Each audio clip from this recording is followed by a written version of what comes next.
بزرگگوی او بخون که تختن طلب به نام خداوند بخشاینده و مهربان. سلامون گرانو زده کوونکو، سلام شاگردان عزیز، هغه کسان چې ژبه زده کوي، هغه کسایی که زبان میآموزند. پښتو ژبه شپږم ټولګی، صنف پښتو، زبان پښتو، صنف ششم. نن راځو او د شپږم ټولګي په لومړي لوست باندې خبرې کوو. بالای اولین درس صنف ششم کار میکنیم. شپږم لوست کتاب مخگوری در خود پشت کتاب صنف ششم را شما میبینید. پشتو شپږم ششم ټولګی صنف دری ژبو لپاره برای دری زبان ها. این نصابه هسته که شما عزیزا میخوانید در مکاتبتان. به کتاب ځانګړتیاوې، خصوصیات کتاب، ځانګړتیاوې، خصوصیات یعنی مشخصات کتاب که این کتاب از طرف کی چاپ شده، چگونه هسته، دا برخیده. بسم الله الرحمن الرحیم. ملی سرود، دا چی ملی سرود دلته راغلی ده. د پوهنې د وزیر پیغام وزیر معارف او همداسې فهرست. په فهرست کې مثلا شمیره ده، سرلیک، عنوان، مخ یعنی صفحه. زموږ کتاب ما تقریبا 28 لوست لري، 28 تا درس داره، له هم نه تر ترانې پوری او 55 پاڼې لري، 55 صفحه داره. نن راځو او په لومړني لوست باندې خبرې کوو. امروز میایم و به اولین درس صحبت میکنیم. د دې لوست موخه مو څه ده یا غواړو څه شی زده کړو؟ میخوایم د اینجا چی چیزی را یاد بگیریم. په لومړي سر کې د پښتو ژبې زده کړه ده، چې موږ پښتو باندې خبرې وکړو. د حمد یا د الله ستاینه کول په پښتو ژبه، ستایش خداوند را په پښتو بتانیم. نوی کلمې زده کړو، کلمات جدید را پیدا بکنیم. دا چې ځان څه ډول خلکو ته ور وپیژنو، خود را چگونه به مردم معرفی بکنیم. در مورد از امروز بحث میکنیم او پښتو زده کوو. نو پام وکړئ، توجه کنیم. لومړی اول لوست درس اول لومړی لوست حمد په لغت کې در لغت ثنا و ستاینې ته وایي. ثنا و ستایش را گوییم، ستاینه، ستایش. موخه، هدف که کتاب بعضی عنوان انتخاب کرده. متن سم، درست، لوستل، خواندن، لیکل، نوشتن او و پاک الله پاک، خوب، پیژندن، شناختن. درست خواندن و درست نوشتن متن و شناختن خوب خداوند.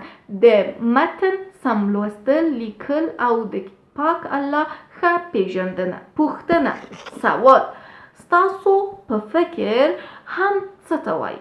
ستاسو، شما، به فکر شما حمد څه، چی، تا، به وای میگوید. حمد به چی میگوید؟ حمد چی را میگه؟ کولی سی وای میتونین جواب بدین که حمد د الله ستاینی تا وای. حمد به ستایش خداوند گفته می شود. هدایت را عطا کړی زما رب، د امید غنچه می واکړی زما رب. په صفت می تیز ژبه ستا په ذکر، د بلبل پشان گویا کړی زما رب. چې می نفس وی رضا ته ناراضی یې، و هغه کار ته می شا کړی زما رب. نفس، شیطان، حرص و هوا را سره ملدي. نفس، شیطان، حرص و هوا را سره ملدي. له جملو می پناه کړی زما رب. یک تنها چې ځم په لارې بې رفیقه، بیگانه لار می آشنا کړی زما رب. شمس الدین د یار وصال په دعا غواړي. شمس الدین د یار وصال په دعا غواړي، که قبول دا دعا کړی زما رب.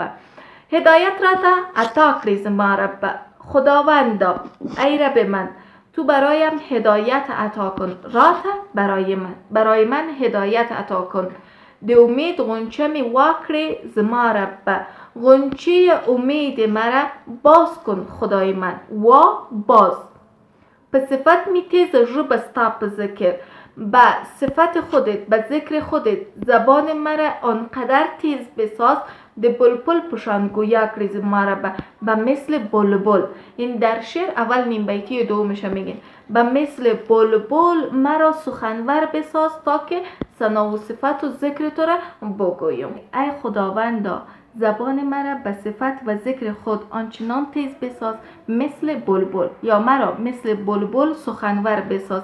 تیز تیز ژب به زبان ستا تو، گویا یعنی سخنور، سخندان، پشان به مانند. چمی نفس وی رضا ته ناراضیه و هغه کار ته میشا کړی زما رب. د اون کاری که نفسم راضی باشه ولی تو ناراضی باشی، یعنی ناراحت باشی، خودم بخوایم ولی تو نخوایی، به او کار پشت ما بساز خداوندا، یعنی او کار را از پیش فراموش کن که او کار را ما انجام نتم. نفس شیطان حرص و هوا را سرملتی لجمله و می پناه کړی زما رب. خداوندا نفس، خواهشات نفسانی، نفس خود انسان، شیطان، حرص و هوا همراهم هست، مله همراهم هستند. از تمامشان، از جملهشان مرا در پناه خود داشته باش خداوند من.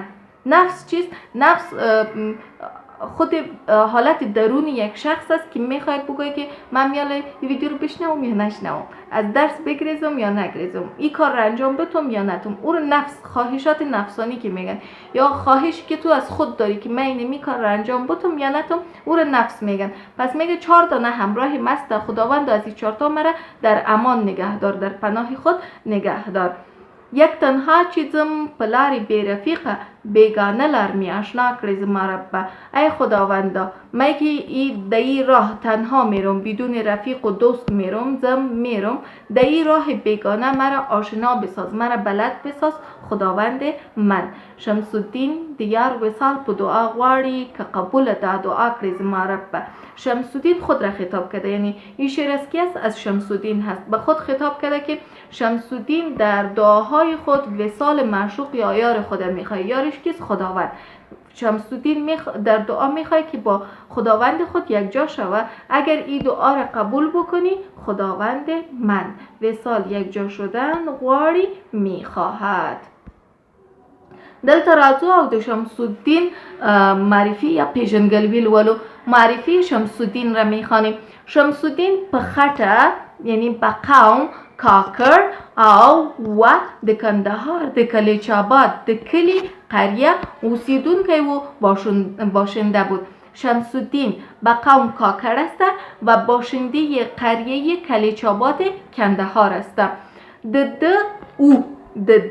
او زیږیدو، تولد او مړینې وفات، نیټه، تاریخ نه معلوم نیست، یعنی تاریخ وفات و تولدش معلوم نیست.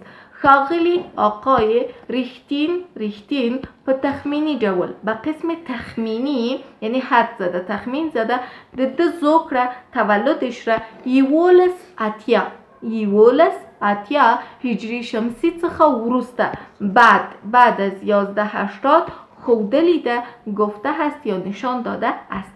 ښاغلی ریښتین، آقای ریښتین که نام مکملش صدیق الله ریښتین هست، یعنی صدیق الله ریښتین به قسم تخمینی گفته که در سال 1180، بعد از سال 1180 تولد شده. شمس الدین په ځواني، در جوانی هند ته تللی، به هند رفته او ډیر عمر یې هلته تیر کړی و عمر زیاد خود را در اونجا تیر کرده، ډیر زیاد هلته آنجا تیر کرده گذشتانده هست.